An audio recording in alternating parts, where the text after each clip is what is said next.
ഇറാന് എത്രത്തോളം പിന്തുണ ഉണ്ടാവും? എവിടെ നിന്നൊക്കെ പിന്തുണ ഇറാന് ലഭിക്കും? കണ്ടറിയേണ്ടി വരും. എന്താണെന്ന് വെച്ചാൽ ഈ ഇസ്ലാമിക് വേൾഡ് ഒരുമിച്ച് നിൽക്കുമോ ഇറാന് വേണ്ടി? ഇല്ലല്ലോ, സംശയമാണ്. എന്താണെന്ന് വെച്ചാൽ ആ ഒരു ഇക്വേഷനൊക്കെ ഒരുപാട് മാറിക്കഴിഞ്ഞു. ഇറാൻ ഏറെക്കുറെ ഒറ്റപ്പെട്ടിട്ടുള്ള ഒരു അവസ്ഥയിലാണ്. എന്നാലും ഇനി ഇത് ഡെവലപ്പ് ചെയ്ത് വരുന്ന സമയത്ത് ആരൊക്കെ പിന്തുണ കൊടുക്കും എന്നുള്ളത് കണ്ടറിയണം. എന്താണെന്ന് വെച്ചാൽ ഇസ്രായേലും റഷ്യയും തമ്മിൽ ഒരുപാട് പ്രശ്നങ്ങളുണ്ട്, പണ്ട് മുതലേ ഉണ്ട്. അതുകൊണ്ട് ഒരു പിന്തുണ വന്നുകൂടായികയില്ല. പക്ഷെ അതൊക്കെ വിദൂരമായിട്ടുള്ള സാധ്യതകളാണ്. ചൈന ഇസ്രായേലിനെതിരെ നിൽക്കാൻ സാധ്യതയുണ്ടോ? ചാൻസ് കുറവാണ്. ചൈനയ്ക്ക് എൻഗേജ് ചെയ്യാതെ പറ്റില്ല കുറച്ചും കൂടെ കഴിഞ്ഞാൽ. എന്താണെന്ന് വെച്ചാൽ ഇപ്പം ഇതുപോലുള്ളൊരു സാഹചര്യം സംജാതമായി കഴിഞ്ഞാൽ, ഇപ്പം താങ്കൾക്ക് അറിയുന്നുണ്ടായിരിക്കും, ചൈനയും തായ്വാനും തമ്മിലുള്ള പ്രശ്നങ്ങൾ. അതെ. അപ്പോൾ അവർ നമ്മൾ വായിച്ചറിഞ്ഞിട്ടുള്ള റിപ്പോർട്ടുകൾ വെച്ചിട്ട് ചൈന ഒരു ടാർഗറ്റ് വെച്ചിട്ടുള്ളത് 2027 2027 തായ്വാൻ ഇങ്ങ് എടുക്കും എന്നുള്ളതാണ് അവരുടെ പ്ലാന്.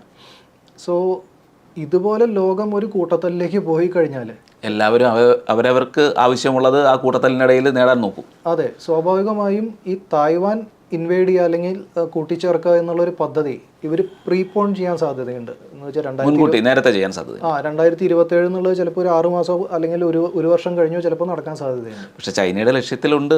അരുണാചൽ പ്രദേശ് ചൈനയുടെ ഒരു വിദൂര ലക്ഷ്യമാണ്. ഉണ്ട്. പക്ഷെ അവരെക്കാൾ കുറച്ചും കൂടി ഈസി ടാർഗറ്റ് ഇപ്പോൾ മറ്റേതാണ്. എന്താണെന്ന് വെച്ചാൽ ഇന്ത്യ ആയിട്ടൊരു കൺഫ്രണ്ടേഷൻ. ഒന്നാമത് ബ്രിക്സ് എന്ന് പറഞ്ഞൊരു മുന്നണി നിലനിൽക്കുന്നു. ബ്രിക്സിന് ഒരുപാട് ആംബിഷൻസ് ഉണ്ട്, ഒരുപാട് ഒബ്ജക്റ്റീവ്സ്, ഒരുപാട് ഗോൾസ് ഉണ്ട്. അപ്പോൾ ഇതിനെല്ലാം ഒരുമിച്ച് നിൽക്കുന്ന സമയത്ത് കുറച്ചും കൂടി ഈസി ടാർഗറ്റ് അപ്പുറത്ത് തായ്വാനാണ്.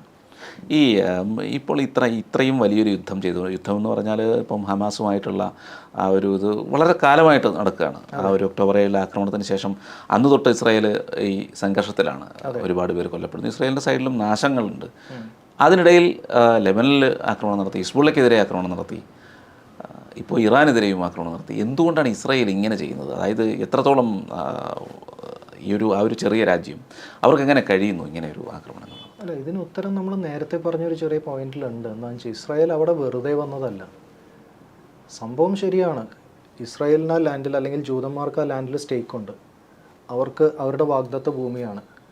പക്ഷേ ആ ഒരു സെൻറ്റിമെൻ്റൽ റീസൺ കൊണ്ടല്ല സെക്കൻഡ് വേൾഡ് വാറിന് ശേഷം അവർക്ക് അവിടെ സ്ഥലം കൊടുത്തിട്ടുള്ളത്.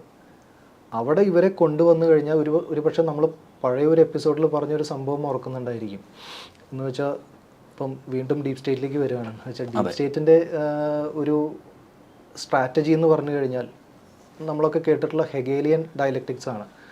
എന്ന് വെച്ചാൽ നിലനിൽക്കുന്ന വ്യവസ്ഥിതിയിലേക്ക് കുത്തിത്തിരിപ്പുണ്ടാക്കുന്ന വേറൊരു വിപരീത വ്യവസ്ഥിതി കൊണ്ട് ഇൻട്രൊഡ്യൂസ് ചെയ്യുക. സ്വാഭാവികമായും അവിടെ പ്രശ്നങ്ങളുണ്ടായിരിക്കും.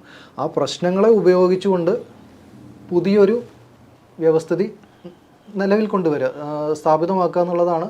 അപ്പം ഇസ്രായേലിന് അവിടെ സ്റ്റേക്കൊക്കെ ഉണ്ടെന്നുണ്ടെങ്കിലും ഇസ്രായേലിനെ അവിടെ കൊണ്ടുവന്ന് പ്രതിഷ്ഠിച്ചിട്ടുള്ളത് ചിലരുടെയൊക്കെ പ്ലാനാണ്.